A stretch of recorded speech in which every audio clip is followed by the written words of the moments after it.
ताजमहल को एक protected property declare किया गया था 1920 के अंदर, यानी ब्रिटिश एरा के टाइम से ही ताजमहल ना तो प्रॉपर्टी टैक्स देता है और ना ही वाटर टैक्स। लेकिन रिसेंटली ऐसा क्या हुआ कि आगरा म्यूनिसिपल कॉरपोरेशन ने नोटिस भेजा to the archaeological survey of India to pay 1.9 crore as water tax and 1.5 lakh as property tax. और अगर वो 15 दिन के अंदर ये सारे टैक्सेस नहीं बढ़ते हैं तो ताजमहल को अटैच कर लिया जाएगा।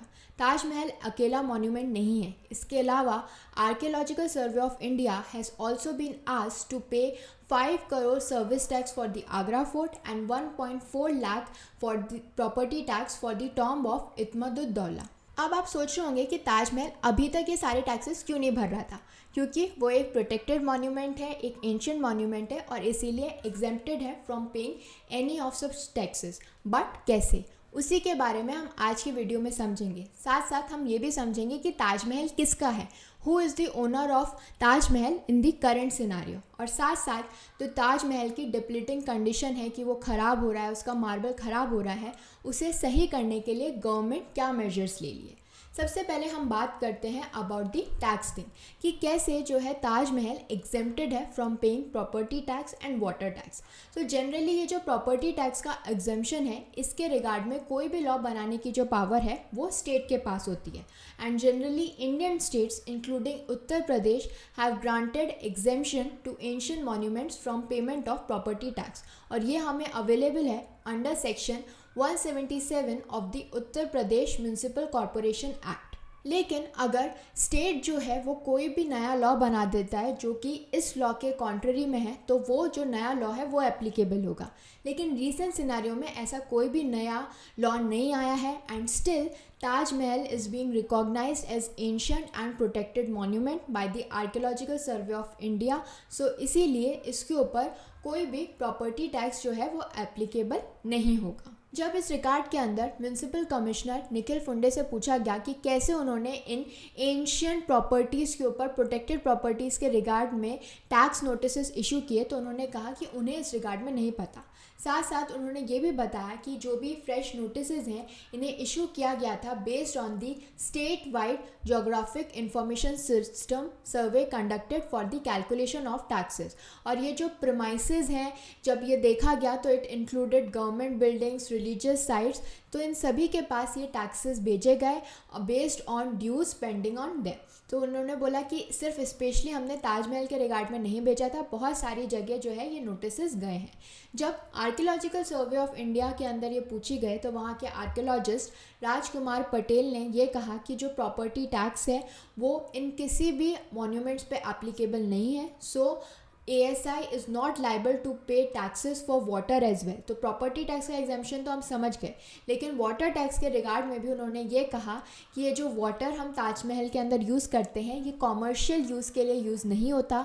वो जो पानी है उसे ग्रीनरी मेंटेन करने के लिए जो है यूज़ हो रहा है, तो प्रीमाइसेस के अंदर जो भी पेड़ पौधे हैं उनके लिए यूज़ होता है। और इसीलिए जो वाटर और प्रॉपर्टी टैक्स आए हैं, उनका नोटिस आया है इन रिगार्ड टू ताजमहल, वो पहली बार आया है और इसलिए ये माना जा रहा है ये शायद गलती से भेज दिया गया है, क्योंकि ताजमहल एक एंशिएंट मॉन्यूमेंट है और वो एग्जेम्प्टेड है इन सभी टैक्सेस से।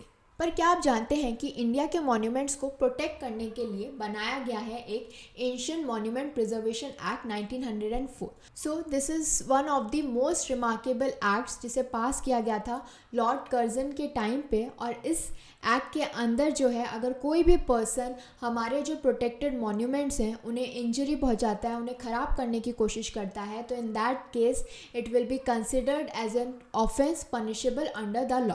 और इसी एक्ट के अंदर इस्टेब्लिश किया गया था आर्कियोलॉजिकल डिपार्टमेंट को, जिसका काम था to collect the historical documents and importance, conduct excavations and bring the ancient historical information into light. तो इस तरीके से हमें मिला हमारा आर्कियोलॉजिकल सर्वे ऑफ इंडिया। ये पूरा एक डिपार्टमेंट है जो सिर्फ ये देखता है कि कैसे जो मॉन्यूमेंट्स हैं उन्हें प्रिजर्व रखें, उनके कोई इंजरी तो नहीं पहुंचाई जा रही, और कैसे वो जो है हिस्ट्री के ऊपर काम करते हैं कि क्या हुआ था हिस्ट्री में, कैसे हमें ये सब कुछ मिला।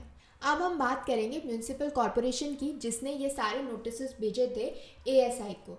ये जो होती है ये एक लोकल गवर्नमेंट होती है जिसका काम होता है टू एडमिनिस्टर अर्बन एरियाज जहाँ की जो पॉपुलेशन है वो 1 मिलियन से ज़्यादा की होती है। And it carries outs its function through well organised divisions और डिपार्टमेंट्स, जैसे कि water supply, sewage disposal, housing board, education department और इलेक्ट्रिसिटी डिपार्टमेंट। मेयर जो होता है वो म्यूनिसिपल कॉरपोरेशन का हेड होता है, लेकिन ये जो रोल होता है मोस्टली सेरेमोनियल होता है, और जो एग्जीक्यूटिव पावर्स होती हैं वो किसके पास होती हैं? म्यूनिसिपल कमिश्नर के पास होती हैं। ये जो rules and regulations municipal corporation के अंदर होते हैं वो हर स्टेट के लिए अलग होते हैं। जैसे अगर हम बात करें प्रॉपर्टी टैक्स की, तो प्रॉपर्टी टैक्स कैसे कैलकुलेट किया जाएगा वो हर स्टेट के लिए अलग एक मेथड होता है, अलग फॉर्मूला होता है। तो अगर हम आगरा की बात करें तो आगरा म्यूनिसिपल कॉरपोरेशन जो प्रॉपर्टी टैक्स जो है वो मेजर करती है, उसके लिए जो फॉर्मूला हमें अवेलेबल है वो ये है कि वो देखती हैं कि बिल्टअप एरिया कितना है, age factor, base value, type of building, category of use और फ्लोर फैक्टर्स। तो इन सभी चीज़ों को ध्यान में रख के ये देखा जाता है कि कितना प्रॉपर्टी टैक्स एप्लीकेबल होगा, और उसी रिगार्ड में जो म्यूनिसिपल कॉरपोरेशन है वो नोटिस इशू करती है। सो ये जो म्यूनिसिपल कॉरपोरेशन है ये रिस्पॉन्सिबल है कि वो देखती है the regulation of land use and construction of building, urban planning कैसे करनी है, टाउन प्लानिंग कैसे करनी है, it plans for economic and social development. साथ साथ वो देखती है कि वाटर सप्लाई कहाँ कहाँ तक पहुँच रहा है, डोमेस्टिक के लिए कितना पानी चाहिए, इंडस्ट्रीज़ के लिए कितना चाहिए, कॉमर्शियल पर्पसेस के लिए कितना चाहिए। साथ साथ वो नज़र रखता है public health, sanitation, conservancy and solid waste management. इसके अलावा वो फायर सर्विसेज भी देखता है। तो जो भी उस एरिया की जो रिक्वायरमेंट्स हैं, बेसिक रिक्वायरमेंट्स हैं, उन सबको कौन फुलफ़िल करता है? म्यूनिसिपल कॉरपोरेशन फुलफ़िल करता है। लेकिन ये जो म्यूनिसिपल कॉरपोरेशन है इसके पास पैसे कहाँ आते हैं, सोर्स ऑफ रेवेन्यू क्या है जिससे वो ये सब चीज़ें कर पाता है? तो सब ये सारे टैक्सेस ही जो हैं वही उनके सोर्सेज हैं, जैसे water supply bills, property taxes, rents from municipal corporation own markets जो भी हाउसेज हैं, प्लाजाज हैं, टैक्सेस फ्रॉम कॉमर्शियल व्हीकल्स जो कि रजिस्टर्ड हैं सिटी के अंदर, and grants provided by the respective state government. So basically you can see कि ये जो भी टैक्सेस उन्होंने लगाए थे यही उनका सोर्स ऑफ रेवेन्यू है, और उन्हें ज़्यादा से ज़्यादा टैक्सेस मिल सकें इसीलिए उन्होंने जो है ये जीपीएस के थ्रू देखा कि कौन कौन सी प्रॉपर्टी पे वो टैक्स लगा सकते हैं, किन किन का जो टैक्स है वो ड्यू है, और इसी वजह से जो है ये टैक्स नोटिस पहुंच गए आर्कियोलॉजिकल सर्वे ऑफ इंडिया के पास। ये तो हम समझ गए कि कैसे ये एंशिएंट प्रॉपर्टीज़ या फिर प्रोटेक्टेड प्रॉपर्टीज़ जो हैं वो एग्जेम्प्टेड हैं फ्रॉम पेइंग प्रॉपर्टी टैक्स। लेकिन इन्हें जो एग्जेम्पशंस मिला हुआ है वो सिर्फ प्रॉपर्टी टैक्स के लिए नहीं, बल्कि इसके साथ साथ इन्हें इनकम टैक्स के अंदर भी जो है एग्जेम्पशन मिला हुआ है। तो इनकम टैक्स के अंदर जो सेक्शन 2 सब क्लॉज 15 है वो डिफाइन करता है चैरिटेबल पर्पसेस, और उसी चैरिटेबल पर्पसेस के अंदर इंक्लूड किया जाता है इन मॉन्यूमेंट्स को भी।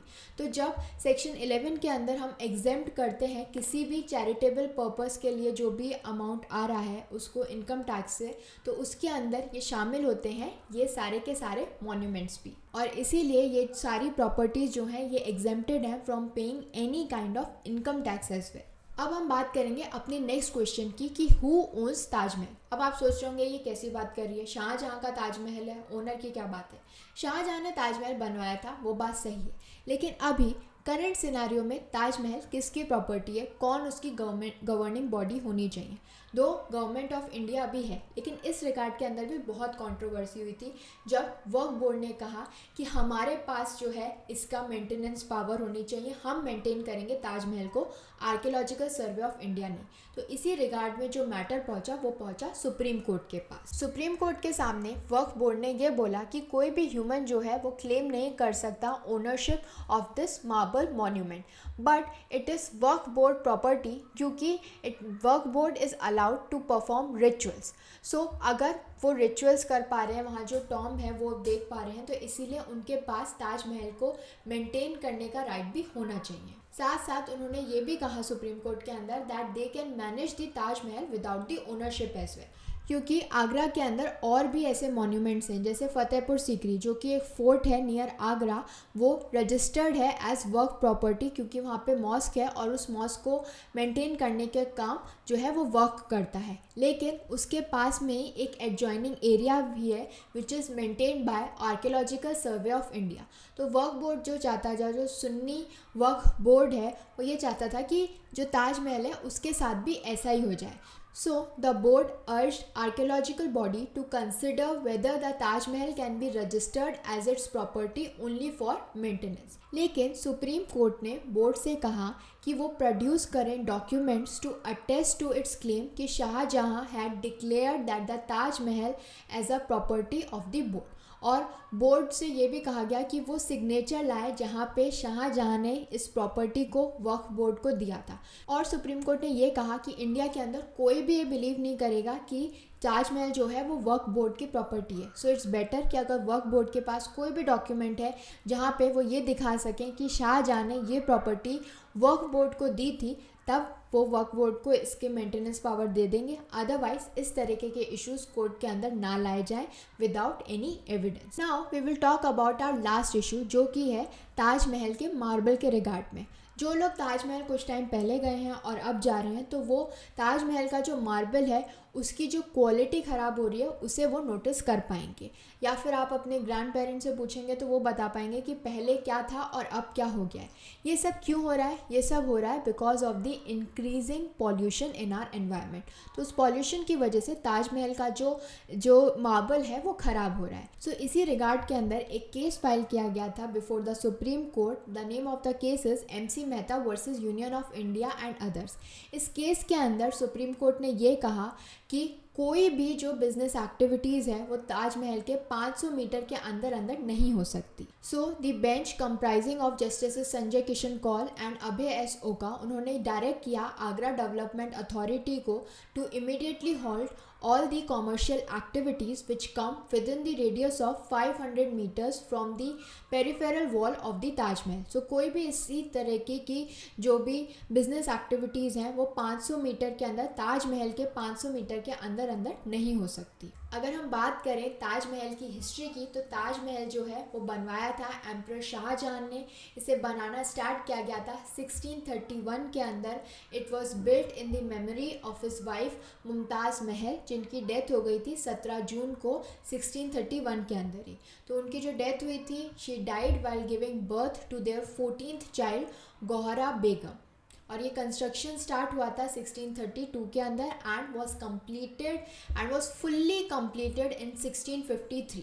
इसको बनाने के अंदर 20,000 आर्टिस्ट लगे थे and they worked under the guidance of a board of architects which was led by the court architect of the emperor Ustad Ahmad Lahori. Taj Mahal को डेजिग्नेट किया गया था UNESCO world heritage site in 1983 for being the jewel of Muslim art in India and one of the universally admired masterpieces of the world's heritage. और 2007 के अंदर इसे declare किया गया था as the new 7th wonder of the world. So this was all about Taj Mahal. कैसे ताजमहल के ऊपर ये टैक्सेस जो है एप्लीकेबल किए गए, जो कि गलत है क्योंकि वो एक प्रोटेक्टेड प्रॉपर्टी है और एग्जेम्प्टेड है from giving any property tax. I hope this information was helpful to all of you. Please do like, share and subscribe to my channel. Thank you.